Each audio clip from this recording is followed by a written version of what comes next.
Hi, hello, what's up, and what's happening? We are back with another episode of Lyrics and Lies. I'm Money Green, rocking with your girl Shay on the mic, I'm here in the house. and we are getting into these Netflix documentaries. Some really good stuff that they put out over the past couple of years. And Shay on the mic brought to my attention the Nina Simone documentary. You really enjoyed it, and you referred it to me. I thought it was very enlightening. I love the way it came on. I love the introductory because I didn't know a whole lot about Nina Simone. I didn't even know she changed her name. Right. Um, So Nina Simone is somebody who isn't very popular in, I guess, in contemporary times. But I think she was brought to the light by, what's her name? Lauryn Hill. Lauryn Hill brought her to the oh surface. yeah, she And did. she I made forgot people about that. curious about it. And that's one good thing about entertainers. If you have a hot entertainer and they put your name out there, it creates a buzz that makes people want to Google or hit the encyclopedia library or whatever because they become curious. So in Radio Not, when she was doing her song with the Fugees, she said, I'll be, while you're imitating Al Capone, I'll be Nina Simone and dropping skills on the microphone. And a lot of people said, who's Nina Simone? And whether or not the name registered or you may have known a song or two, it made you think that she was somebody worth researching if Miss Lauryn Hill put her out there. So picking up, I believe she was born, where was she born? She was born in I think it's Tyrone, North Carolina, She's born in Carolina? in the Carolinas, Yeah, I missed all that. 1933. But she played the piano relentlessly or practiced the piano relentlessly.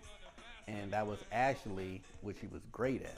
And she was a classic pianist. Yeah, and she was her mother actually um, paired her up with this lady. I can't remember the lady that was in the film, but every day she had to go across the railroad tracks to that white lady's house to learn piano.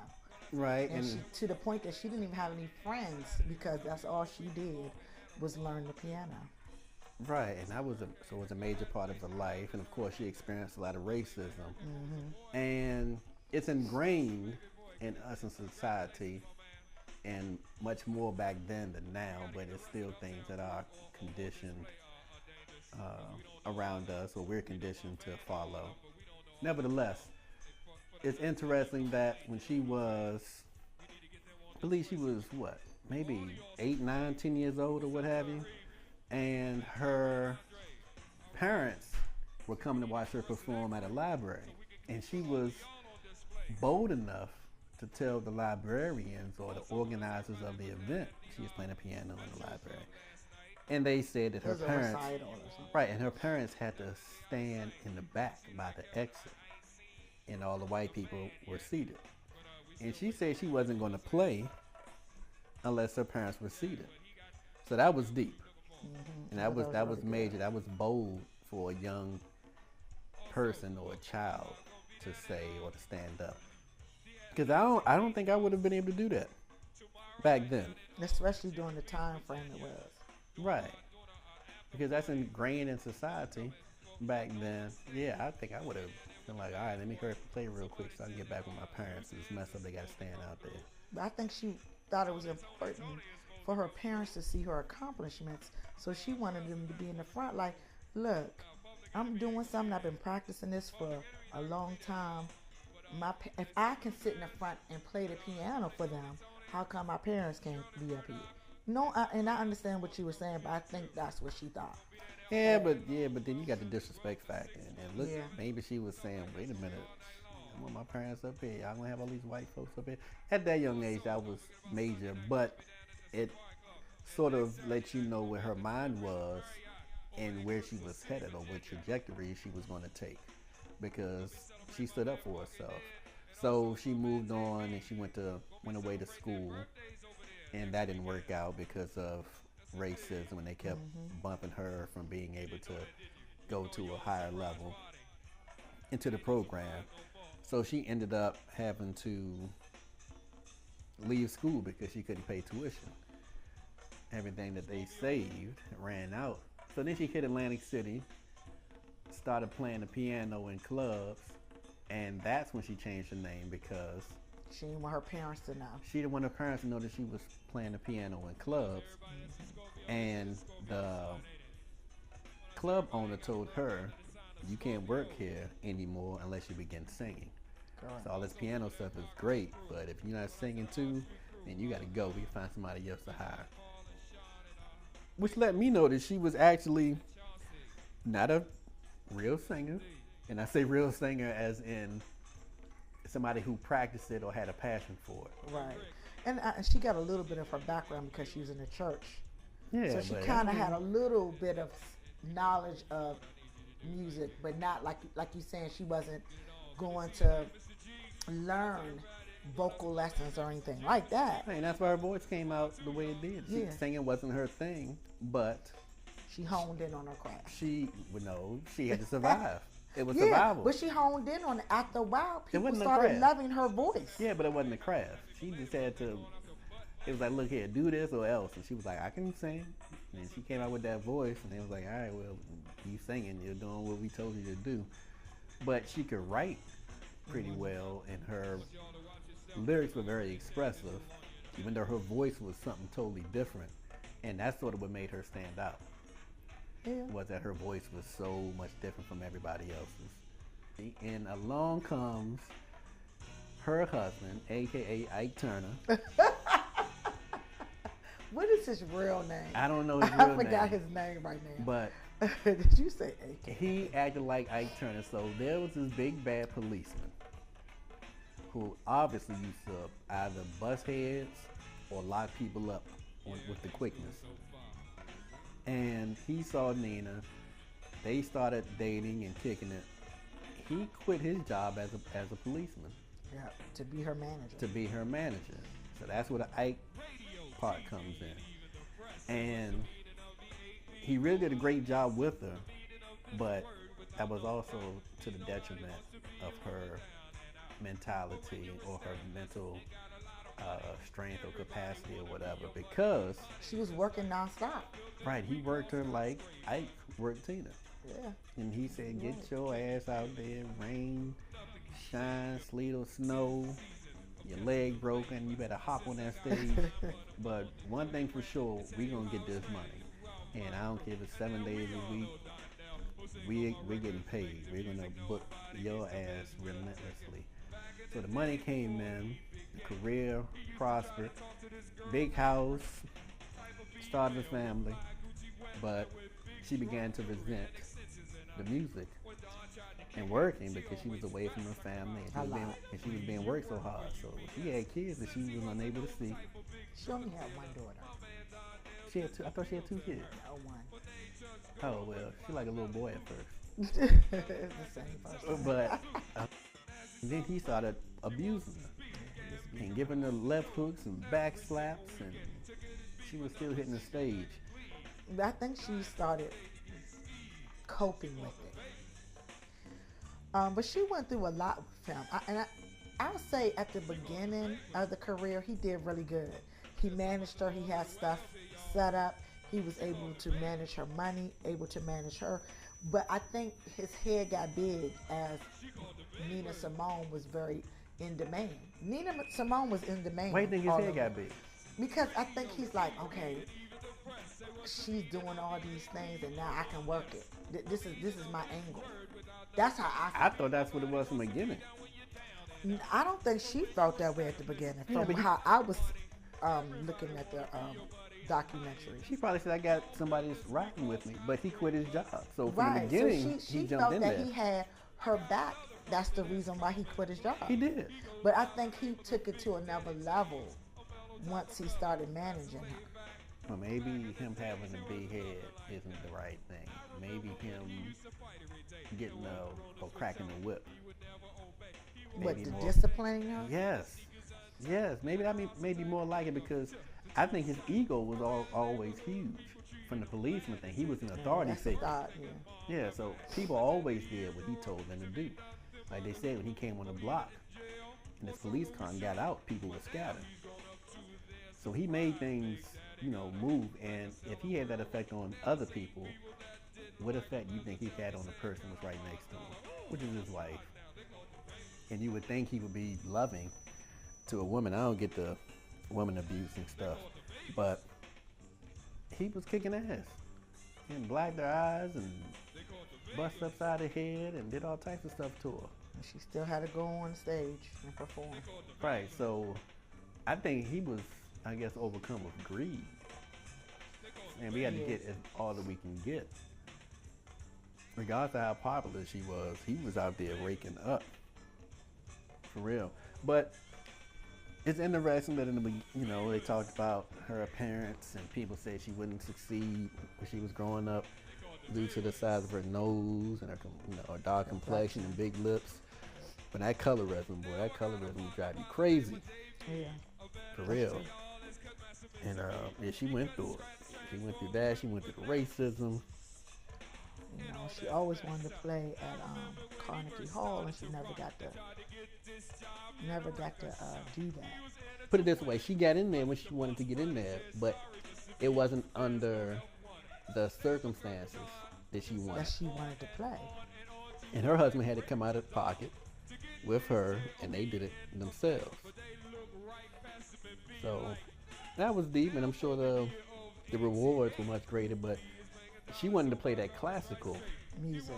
Right, and she was unable to. She wanted to play Bach and Beethoven and all the things that she wanted. Right, and didn't get a chance to do that. No, she had a turn of events happen. Oh yeah, so she's getting domestically abused, but she's still super vocal. And then the civil rights movement comes along, and that instantly made me think about Colin Kaepernick. And I say that because she sacrificed a lot in regards to her career, her legacy, her like average bookings. Everything plummeted because she wasn't just a civil rights activist. She dove in head first. Yeah, she was, because when she first made that first song, Mississippi, and actually, during that time, you couldn't even cuss on a record. Right. If y'all call that cursing, but yeah, it was cursing. Yeah, but at that level, nobody never sung a song like that. Right. She was talking about Mississippi. And then as the civil rights movement moved along, she started coming up with more civil rights songs. She had met Malcolm X. She had met Martin Luther King. They were buddies. Yeah. So she started meeting all these people and really encouraged her to do these songs.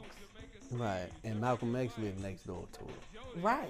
So they would walk back and forth, talking and going. Her daughter knew them personally. That was like aunt and uncle to her daughter. Right. Her daughter would stay there because Malcolm had a daughter, Nina Simone's daughter's age. So they would always be over there, and they would babysit her sometimes and go for lunch and dinner, what have you. So that's major. Malcolm X is next door to you. Oh my goodness, you talking about an influence. And if you're already with that mindset of by any means necessary and you bumping them up Malcolm, oh my goodness. So it makes a lot of sense as to how rough she was. They actually mentioned that she walked up to Martin Luther King, whom she was buddies with, and she was at Selma and all this kind of stuff. But down the line, he said that she walked up to Martin, and Martin said, "Hey, how you doing, Nina?" And she said, "I don't believe in nonviolence. Nonviolence, right? I don't believe in nonviolence resistance or something like that." Straight to his face. He was like, "Hey, all right, calm down. We ain't going there right now. We're just chilling." But she said, "Yeah, I don't believe in nonviolence. Yeah, I believe in doing whatever, doing something about it. Yeah, by any means necessary, taking care of business." And then she started making people feel uncomfortable, which is how protest is supposed to be. It's supposed to make people feel uncomfortable In some kind of way. with what's going on, right? And she did that. The things that she began did. saying. She really got deep into the into being an activist. But I'm gonna say she met a lot of people along the way. I mean, her and James Baldwin was pretty tight. Right, Lorraine Hansberry. Yeah. Yep. Marion Barry, I saw Marion Barry in there. You probably missed him. I don't remember that. Yeah. But somebody else was on there too. I can't remember. Carmichael. It was a young Marion Barry. Probably Abernathy and a few other people. Yeah, Jesse she Jackson. really got to know a lot of people. I think even her and Dick Gregory. I mean, she Dick Gregory, right? She got to know a lot of people, and I think a lot of stuff happened when stuff started. Change of events started happening too. When after Martin Luther King died, and after Malcolm X died, her feelings of how things were going with the civil rights and being an activist has totally changed because now things are changing. But she wanted it to kind of be the same. Well, at that moment, she was still unapologetically black. Yeah. She was pissed off, and she was ready for confrontation. So she was ready to get in somebody's ass at the drop of a hat. And what if she was down south singing a song? I can't remember the name of that song, but she was talking about getting your guns, shooting white people. Oh my gosh, I don't know what song. I remember what you're talking about. I don't know what song she got into it. She was talking about y'all ready for war, y'all ready to shoot, y'all ready to kill the people that are trying to do this, or trying to hold you back. She got into it, and when you go that hard, you're going to scare a lot of people, even people that feel the same way you do. You're going to scare them because most people don't want to go that far. Right. Even was now, that mad. even now when things are happening and we have a lot of people being shot and killed. I think in the past 7 days you had the black security guard who shut down a gunman and held him down and put a knee in his back and disarmed him and held him for the police to get there, and the police showed up and shot him. Right. So a lot of people will say, dang, that's messed up, and they see how they do and all this kind of stuff. But her message was, nah, shoot back. Shoot back. Don't let something like that happen to you, which is exactly what Malcolm was saying. Mm-hmm. So, and she reminded me of India Arie for some reason, some of the things she was saying. And I don't mean the militant stuff, but her delivery. But anyway, you were talking about you were talking about times were changing. 70s hit, and you have cocaine, everything, which was already out, but you have cocaine becoming popular and weed becoming extra popular in movies like Superfly and Shaft and disco music and Woodstock, and the entire mood shifted in the country. But she was still left right there with that military mindset. Yeah. So it was like everybody passed her by without receiving what they wanted in regards to civil rights. And she couldn't figure out what was going on. And then you had people like Aretha Franklin blowing up out of the stratosphere, and Gladys Knight. And now she was stuck saying, as popular as I am, how come I'm not getting the notoriety and primetime coverage that they're getting? Because everybody was scared to mess with her because of all the kind of music she was making at the time. She hadn't come up with nothing new or different, and then people wasn't... she came up with new and different stuff. Well, I'm talking about changing with the times. Nothing you can dance to nothing you can dance and enjoy. To, enjoy like that. That's what I mean. Yeah, she was new. She was like, kill 'em, get your guns, bust a cap into that. She got into them, and it a lot of it was shocking to see how far she went. I was actually shocked, and it's normally women on the front line doing stuff like that. She was like Malcolm X with the piano, or Huey Newton and Bobby Seale or the Black Panthers with the piano. She didn't hold back. And she was actually more bold than a lot of men. In fact, her own husband was like, you taking all this stuff too far. We got to stop all this civil rights stuff and get back to music. Just go out here and make this music and perform. So now she's caught in a marriage that she doesn't like.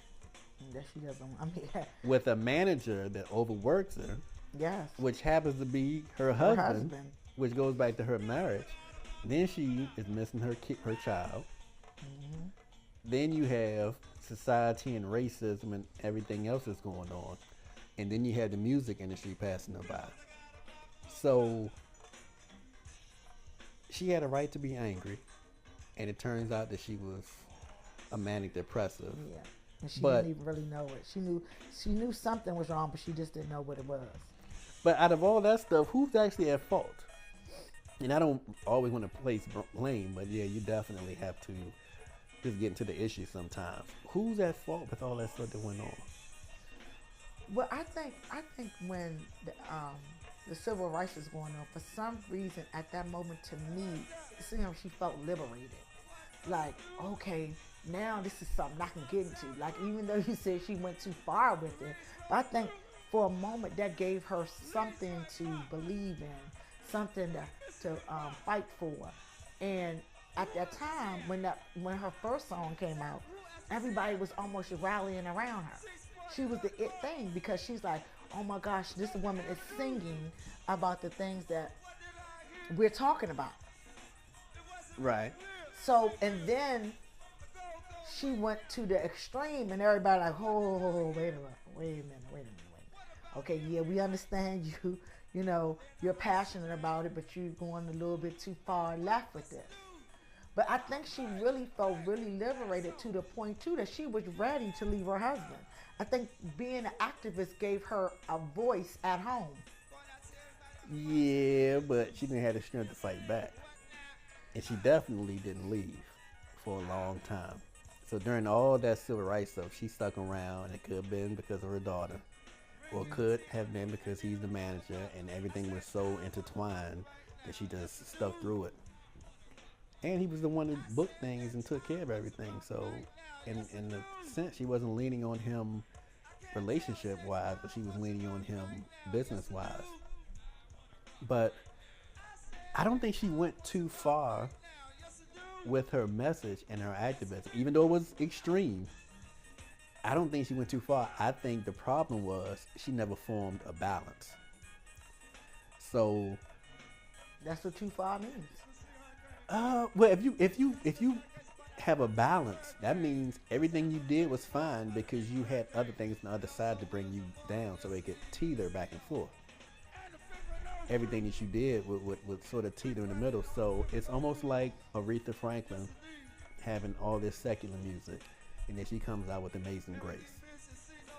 Or I don't even want to say that person, but in a sense, Public Enemy did something similar when their message was pro-black, and then the industry or the music changed, and they still had the same message like she had, but gangster rap, Dr. Dre, Snoop, Ice Cube, and all of them, Tupac, they took it up another level. Biggie, Nas, so people weren't really tuning into conscious rap.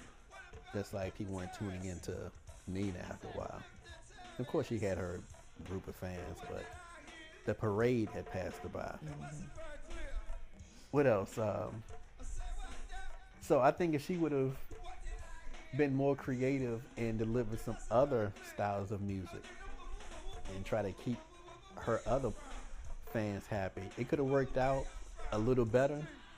But she was so gung-ho and she was focused that she is to be commended for it. But anything that happened after that was probably at fault of that. But overall, that's America. So when I ask who's the fault, I'm thinking about all the racism she had to go through as a child, then as a teenager when she went away to school, or young adult. Then with the industry, then with the civil rights, all that is America. America put all that kind of stuff on the shoulders of black people to deal with. But then you know, after a while, she fled. She left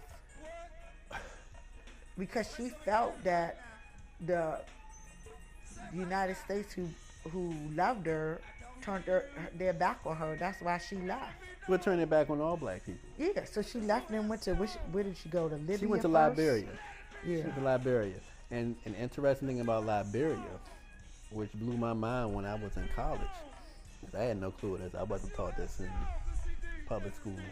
But Liberia is a country in West Africa that was founded by black slaves or slaves from America. So you have black people who were taken, or Africans who were taken from the continent of Africa, enslaved in the Americas, and Marcus Garvey got everybody to get together and go back to Africa, and he worked it out where there could be some land set aside for all these Africans who were returning to Africa from America. And they formed Liberia, and the only problem was they brought a lot of Americanisms with them.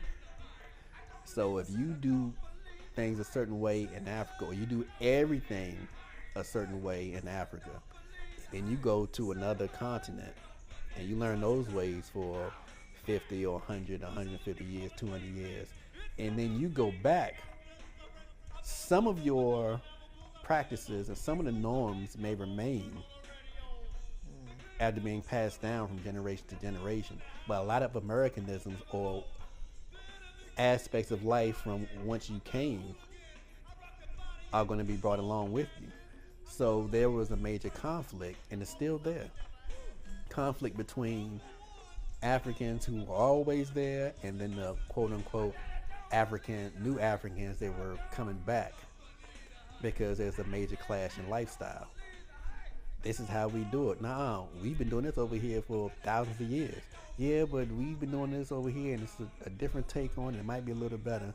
And then you have war breaking out and all this civil conflict breaking out. So that was interesting that she chose that place to go to. And she also went to Barbados. But she went to Barbados too. But and then she got her daughter back to live with her when she moved here.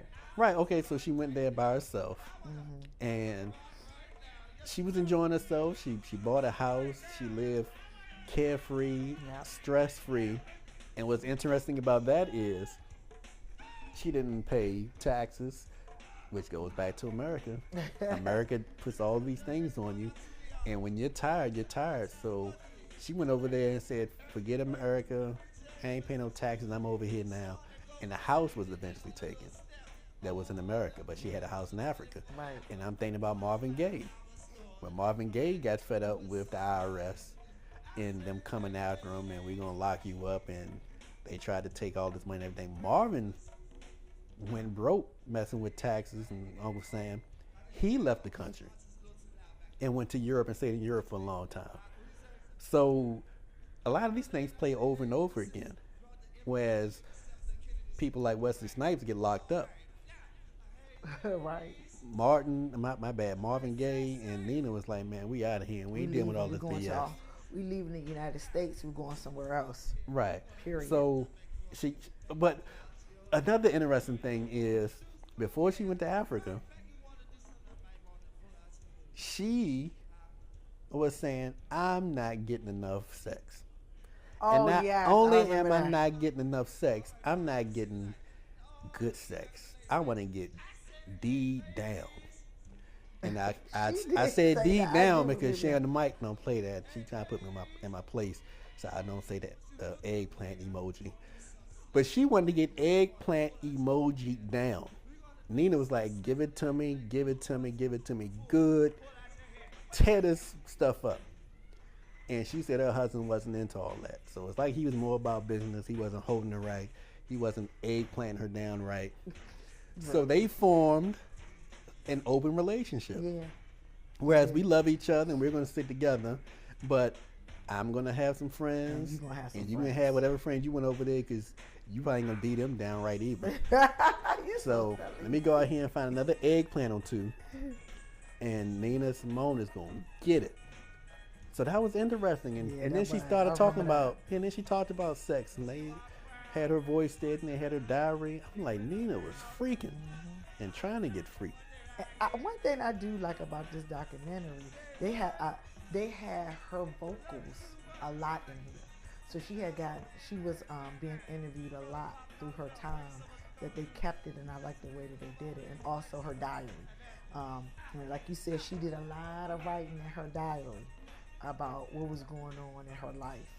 So I thought the way that they did a documentary was really good, because even though she's not here anymore, it kind of gave you a voice to who she was, instead of somebody just narrating it.